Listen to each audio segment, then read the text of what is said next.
Another busy day at work wrapped up. My name is May. I'm currently running 3 companies. Why 3? Well, I lost my parents in a tragic accident right after graduating college. They had been managing one of those companies. I was planning to take over eventually, but I still felt like I had more to learn.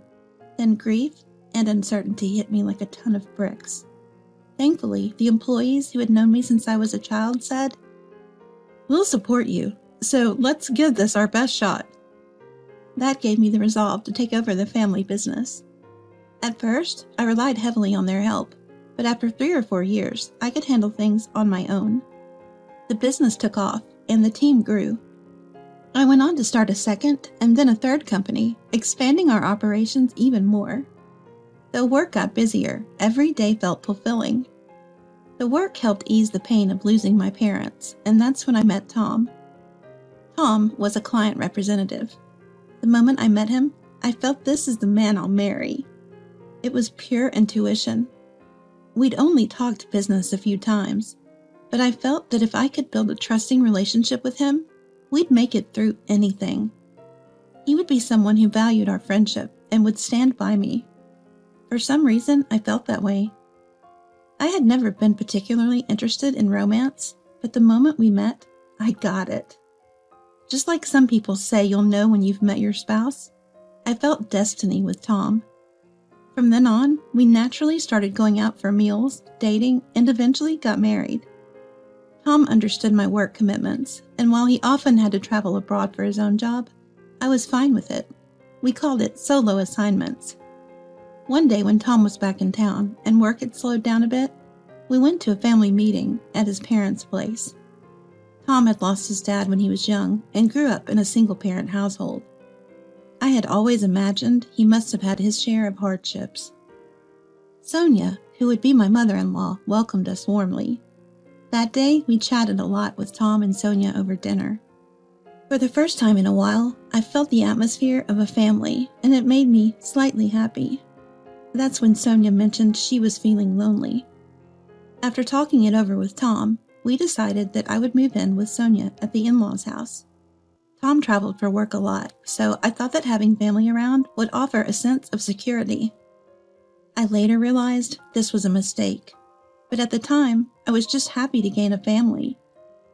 3 months had passed since the family meeting, and Tom had another overseas business trip. I decided to move into the in-laws' house at the same time. I had talked to Sonia about my job during the family meeting, so I assumed she understood I was busy. "Welcome, May. It's good to have you here. We'll take good care of each other, you, me, and Tom." Sonia greeted me warmly, and I felt a bit relieved. Having someone to call Mom again made me happy for a brief moment. But when Tom left for work, Sonia's smile vanished. She started complaining about trivial things, and it seemed like she was getting more irritable with me. I had a bad feeling, but thought, maybe Sonia is just lonely. One day, swamped with work, I was in a rush to get started. Then Sonia burst into my room. "May, what are you doing? Help me clean." "Sonia, I have work to do now. I'll clean up later," I replied. "No, it has to be now. Hurry up," she shouted. Sonia's expression was different than usual.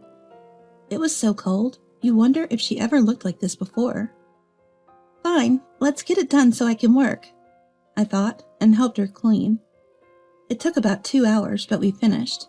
Finally, I could work. Before I knew it, it was evening. Sonia stormed into my room again. "May, how long are you going to hole up in here?"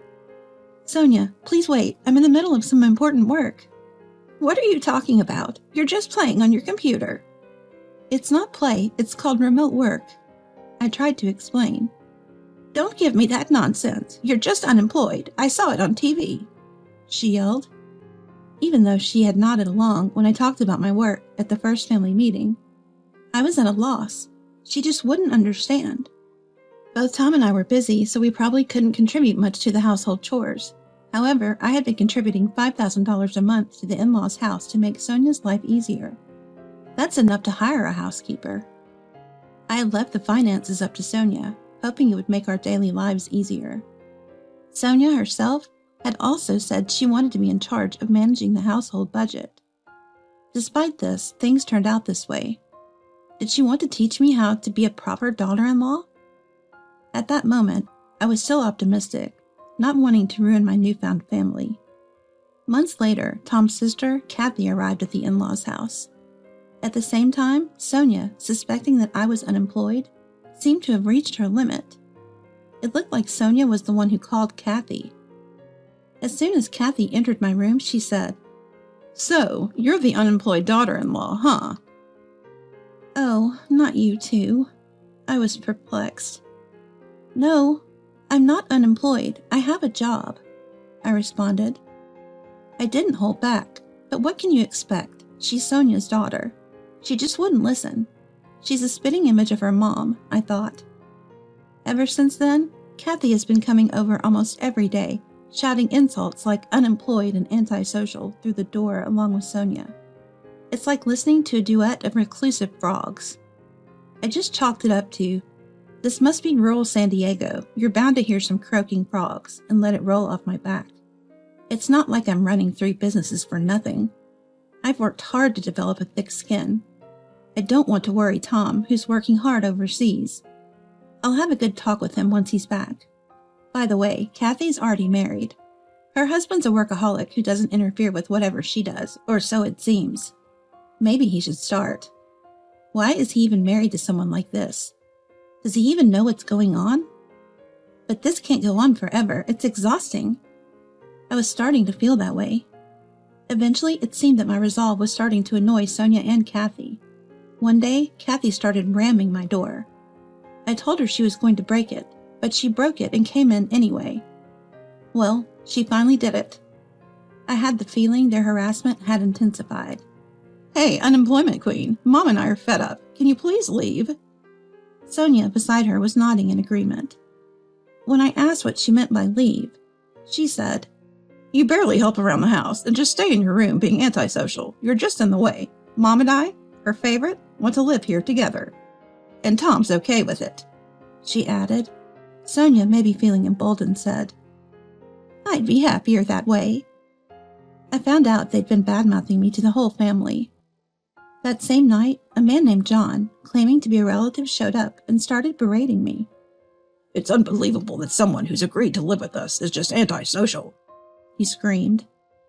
He only believed what Sonia and Kathy told him. What even is this? My desire to value family was cooling at an alarming rate. I realized there was no need to pay high living costs to stay here. Am I going to lose the family I'd gained? No, these people aren't family. Thinking this, I contacted Tom. After I told him everything, he said, "There's no need to stay there anymore. Let's live together here. We can continue to do so even after my overseas assignment is over." So I immediately started the handover process at work and began packing. I couldn't wait to leave this house. The next day, I left without a word. No regrets. I couldn't care less if they struggle without me. Think about your own situation. That's what I thought to myself. 3 days later, I was overseas with Tom. At first, I was a bit overwhelmed by my new environment, but I gradually got used to it and began enjoying myself. About 3 months after leaving, I got a message from Sonia. She's finally caught on, huh? Maybe they contacted Tom, but they seemed really angry this time. Sonia was blocked on my phone, so when they called me, it was easy to guess why. As soon as I answered, they jumped in. "Hey, May, where's the money you're supposed to send? We thought you were just hiding away, but then you leave the house without a word. We don't need a daughter-in-law like you. Divorce Tom. Give Tom back to us." "Yeah, Mom's right. We don't need an unemployed daughter-in-law who doesn't contribute." They were both yelling at me over the phone. "I won't follow you anymore," I said and hung up. That's when I made up my mind. I'll expose everything, and I'll name names. Tom and I decided to go live on social media. I got contact info for Sonia, Kathy, and our relative John from Tom. Attached the livestream URL and sent. We're going live to tell you all the truth. Felt like a YouTuber for a moment. Once we confirmed everyone had tuned in, we started the stream. Facing the camera, Tom and I began to speak.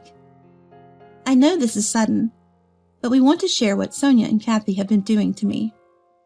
I run 3 companies, but currently work remotely. I often travel overseas for work, and since May works remotely, she hasn't been able to help around the house.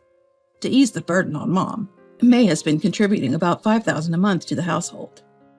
The chat started buzzing at the mention of $5,000. Yet Mom and my sister took that money to splurge and hurled abuse at May. I showed evidence of the money transfers to corroborate Tom's explanation. That's the whole truth. We've tried explaining to Sonia and Kathy, but they wouldn't listen. They even told me to divorce Tom. This is the reality. We're ending the live stream now. We then ended the stream. I heard later that a massive brawl broke out at the in-laws' house after the stream. Quite a tragic scene, apparently. Sonia and others had been borrowing money from relatives because what I gave wasn't enough. Relatives who got mad. Hearing my story were making a fuss, demanding repayment. After a while, Sonia and Kathy, who were struggling with repayments, reached out for money. I flatly refused. Their audacity to ask for money under these circumstances made me marvel at their resilience. I was beyond baffled. I was impressed. I then blocked their numbers. After that, life went smoothly. Tom's overseas assignment ended, and he came back to the U.S., and we resumed our life together. Living in the States again after a long time, it's stress-free and comfortable. Work was progressing better than expected. When I returned, I gave all my employees gifts and treated them to a high-end restaurant. Everyone seemed genuinely happy at work. It motivated me to work even harder. I then heard from John and the other relatives who had yelled at me before. They wanted to apologize and were interested in doing business with my company. I was hesitant, but realized some relatives had valuable business connections and good business propositions. So, considering the future of my company and my staff, I decided to keep relations amicable as long as they weren't hostile. And guess what? I discovered I was pregnant. I expect the challenges of first-time parenting to be tough, but I'm determined to do my best. Fortunately, there are experienced moms among my employees. They said, "Feel free to reach out anytime if you need advice." It's incredibly reassuring. Tom's also eagerly waiting for the baby. There were tough times since our marriage, moments filled with doubt, but surrounded now by people I trust and love, including my amazing husband. I realize how blessed I am. I know that, whatever comes our way, as long as I'm with Tom, we'll get through it. I hope our upcoming baby is also blessed with love and support. I often find myself rubbing my belly and saying, "Don't worry, you've got Dad and Mom looking out for you."